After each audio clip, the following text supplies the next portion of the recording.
Welcome back. I've got a real treat in store for you today as we take a look at some of the worst video games I've ever had the misfortune of playing.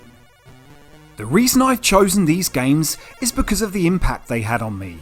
It may have been that they were a massive disappointment after months of anticipation, or they could just be absolute insults to gaming with broken controls and headache-inducing sound effects.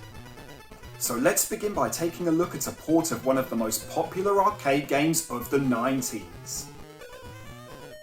In 1993, Acclaim were responsible for bringing Midway's Mortal Kombat to the Game Boy.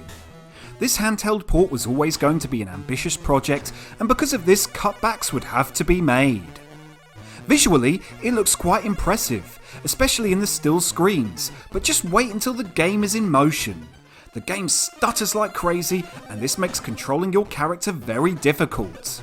It's hard to put into words just how draining it is to play this game. I remember this being the only game I had on a long train journey once, and I just couldn't bring myself to play it for more than a few minutes. It was really that dull. As far as the roster goes, it's pretty close, but does miss Johnny Cage, who was obviously a key character in the original game. They did manage to recreate some of the stages, but there are only a few, so you'll find yourself fighting in the same place over and over. Obviously, they couldn't completely miss out the fatalities, but most of them are now just standard attacks which completely defeats the object. Only one or two of these finishing moves could still be considered fatalities, which is very disappointing. Now, we weren't expecting pools of red blood to appear on the screen, but a little more effort with the fatalities would have been very welcome. Oh, and you can also forget about the Test Your Might minigames. Fortunately, this is one I didn't pay full price for at the time, and I would have been completely distraught if I had. I think I'd rather play the Tiger Electronics handheld game than this, which just about tells you everything.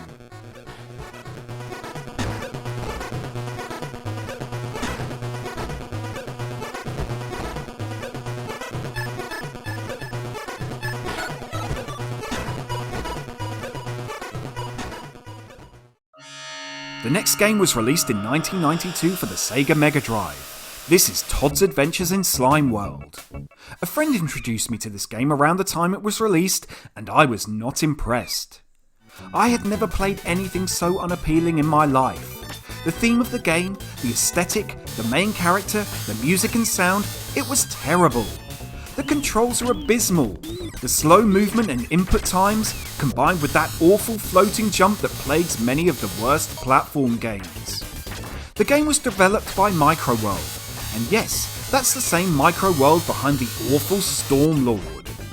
In this case, it wasn't that I built up my hopes and was disappointed by this game, it was just a terrible experience that I had to deal with for a couple of hours. I have revisited it just to make sure it was as bad as I remember, and it certainly was.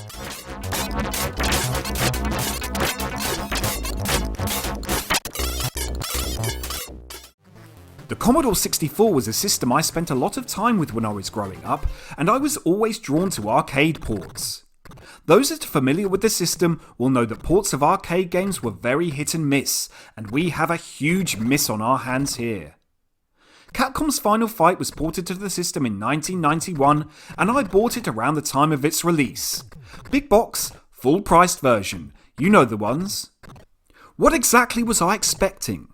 Obviously not a port close to the arcade version, but at least something that I could enjoy. It was one of my favourite arcade games after all.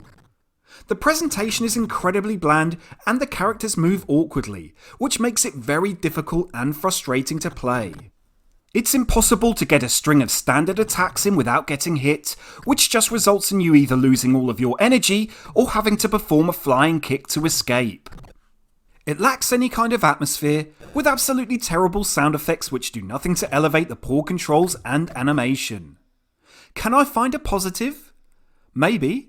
It does include a 2-player option, it features Guy as a playable character, and there are no missing stages. But to be honest, the longer the game, the longer the punishment.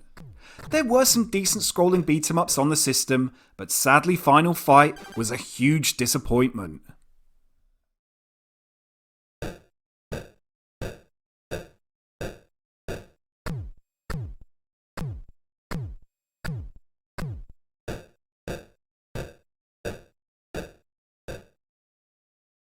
The early days of the Super Nintendo were exciting times. There were so many games shown off in magazines giving the reader a glimpse of what was coming soon, and one of these games was Ultraman. I didn't know much about Ultraman at the time, but was incredibly intrigued by anything that came from Japan, and the screenshots looked like a step up from anything I'd ever seen on a home console. I was very wrong about Ultraman. We hired the import version from our local video shop when it was released, and everything I was expecting totally unravelled over the course of the next 24 hours. This was the first one-on-one fighting game on the system, and it was played with some of the worst controls I had ever experienced and very sluggish gameplay. Using a button to jump just feels totally wrong in a game like this, and the hit detection is absolutely terrible.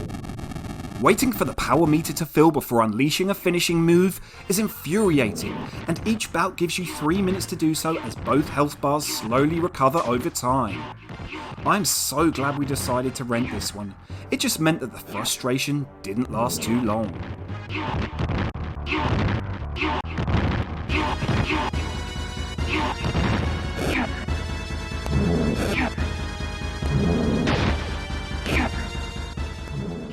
Finally, I've chosen another arcade port for the Nintendo Game Boy. Now, Pit Fighter is a very divisive game. Some love it, some hate it, and that's understandable. I was definitely a fan of the arcade game. It was very impressive at the time, and I couldn't help but be drawn to it every time I saw it. I played a lot of the ports that came out and was very impressed with the Mega Drive version and could just about deal with the Commodore 64 game. Unfortunately, this conversion was another terrible Game Boy Arcade port. The controls just feel totally broken, with everything on screen feeling like it takes forever to happen. In the end, I was just tapping one button, which seemed to be the most effective way of defeating every opponent. Graphically, they tried to recreate the look of the arcade game, which was probably the wrong route to take. The Master System version was a good example of taking the idea and adapting it to work with the hardware's specifications. The music and sound is absolutely abysmal. The arcade game had some fantastic upbeat music that definitely set the mood for the action on screen. This port will be better with the sound off. The developers did a very similar job with the Super Nintendo version, which is just as bad as this one if not worse, so both of these ports deserve a place in the rubbish bin of video game history.